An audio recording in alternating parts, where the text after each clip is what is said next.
Hey everyone, how's it going for all of you today? So while England successfully managed to defeat Norway in the actual World Cup and advance to the semi-finals, moving ever closer to the championship final match, Blue Lock is also very soon going to be facing off against England. An Englishman, only one of whose 11 new generation players could dribble past the entire Blue Lock team and make them question their ego. But then Rin and Isagi appear to show this puppet who's boss and that Blue Lock will be the phenomenon of this World Cup. Chapter 3. 153 of the Blue Lock manga titled Dark Horse or Phenomenon begins. While Teddy Knight is skillfully dribbling past Blue Lock players left and right, Nanase realizes that Teddy is one of the 11 new generation world players. This means he's a player on the same level as Sei, Loki, Bachira, Lorenzo, Kaiser and Hiyori. So just as Blue Lock struggled immensely to stop Lucky, it's going to be incredibly difficult for them to effectively contain Teddy with such ease. I should also mention this, it's highly probable that Fox, the one known as England's Fox who effectively controls Teddy, is also a member of the 11. This implies that England, much like France, could potentially have two representatives within the new generation 11 squad. Therefore, we are definitely in for a truly tough and incredibly exciting match ahead.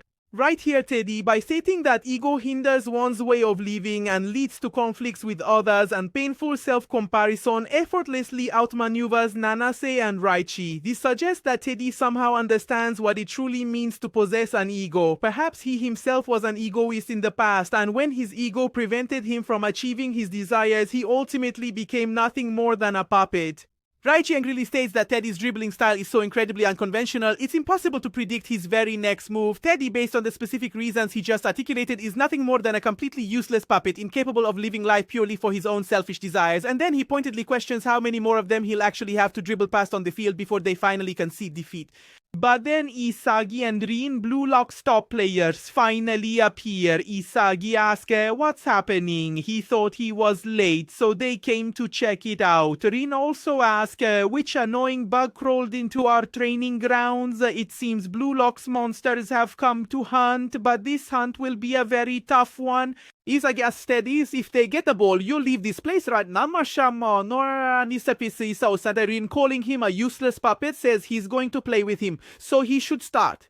The other members of Blue Lock are quite surprised by Isagi and Rin's preparedness, Teddy exclaiming jolly good start over the Oyodio Diojisham. Kobijori Jud starts running towards Rin and Isagi. Teddy easily nullifies Rin, completely bypassing him. As if he were not Blue Lock's #1 player, Isagi provides cover, and with his sharp meta-vision eyes, he lunges for the ball, attempting a tackle, but Teddy, with effortless ease, simply jumps right over his attempted tackle.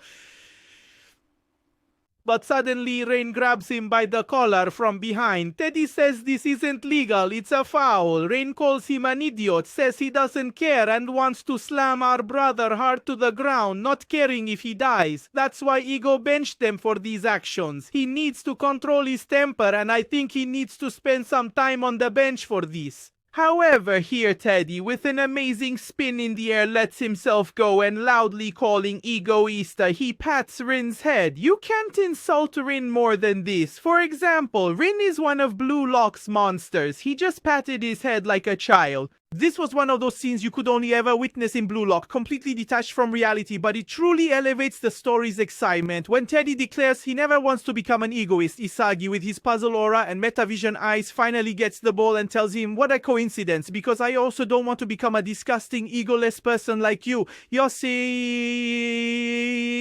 Listen everyone, even though Isagi was able to get hold of the ball, he could only accomplish this feat due to Rin's foul, not by demonstrating his own footballing prowess. Bachira, however, expresses his admiration for Isagi. Teddy then stands up, looking directly at him and demands to know who he is. Isagi introduces himself as Yoichi Isagi of Blue Lock. Teddy taunts him, saying if he's Yoichi Isagi of Blue Lock, then without Blue Lock, he's just plain Yoichi Isagi.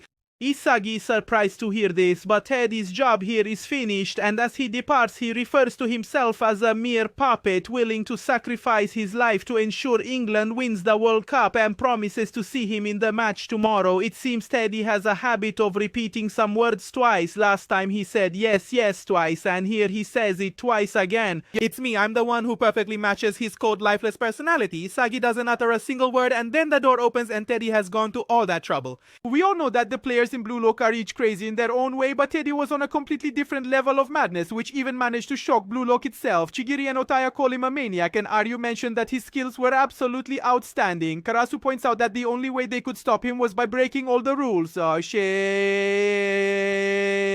Therefore, it's highly probable that dribbling will be England's main strategy. Hayori describes Teddy's skill as extraordinary and believes that none of them can defeat him in a one-on-one situation. Aiko, as the captain, asks everyone to remain calm, explaining that this is precisely what England intended to achieve by sending Teddy here. This means their goal is to intimidate and sow discord among the Blue Lock players. However, England's willingness to resort to such a dirty tactic clearly demonstrated just how vital winning the next game truly is for them. Isagi then affirms his captain's statement, emphasizing that if they fail to emerge victorious in this ultimate battle, then their entire lives, their cherished dreams, and absolutely everything they have tirelessly worked for will all come to an end. But these were precisely the circumstances that allowed their egos to develop and become much stronger. Isagi wanted to understand why they had become so scattered during the match against France. Did they, just as Ego had suggested, allow doubt to creep into their hearts, believing they couldn't become the best in the world? It's true that France is incredibly powerful, and their individual capabilities are absolutely not comparable to those of the French players, but their biggest problem was that they deceived themselves, believing they were the strongest in the world and that everything revolved around them. Hiyori then confirms Isagi's statement. Chigiri also mentions that their fame gained through the Blue Lock network caused them to lose their way. Isagi explains how even prior to the World Cup's commencement, they found themselves at the absolute center of public attention, and then after they managed to secure a decisive victory against Nigeria, they completely lost their equilibrium. Japan has never been a nation that people globally considered a contender to win the World Cup. It's not the birthplace of football like England, nor has it ever been a footballing superpower like Brazil. Japan's football history is quite recent, and much of it is still waiting to be written. Furthermore, every single one of them who are currently assembled within Blue Lock was not a professional player who had played for foreign teams abroad, but rather they were outcasts, rejects, and losers who always did things entirely in their own unique way. So they better not fool themselves anymore. Their team is by no means at the center of the world's attention, but together they managed to come to this amazing corner of the world and evolve at an astonishing rate. Blue Lock, the dark horse that is going to devour the entire world. Meaning Blue Lock must be a true phenomenon, because throughout this beautiful page we can clearly see that Blue Lock has indeed chained the powerful World Cup nations. Among these nations are Brazil and Portugal, who are very likely to play against Blue Lock sometime in the near future. To put it simply, Isagi's words made his teammates set aside their false pride, and the pressure was lifted from them, because the world among football powers doesn't expect them to win the World Cup, and they must use this very opportunity to become the World Cup's phenomenon and defeat all their opponents. Chigiri says with a laugh that thinking like this excites him. Aiko also understands Isagi's words, saying they need to bring together their team, which have been completely shattered, and then fight with a single unified mindset. This is how they can maintain their personal conception of what it truly means to be the best in the entire world, you see. And here Isagi, with his aura bursting out, declares, "Let's all share a common dream, you egoists, together." Our brother is really farming up a lot of aura, and we'll have to see what this aura does for him in the game against England, because there are only 24 hours left until the match. So the next chapter is set to feature our group's final match, and the title for this upcoming chapter is Among Dreams, which clearly refers to Isagi's previous words. All the Blue Lock players must each fight with their own strong convictions for a single shared dream. What are your opinions and theories about this next game? Make sure to tell me in the comments and click on the video you see right here on the screen and watch it, and I love you all so much, and I'll see you all in the very next video. Iron Gang, goodbye for now.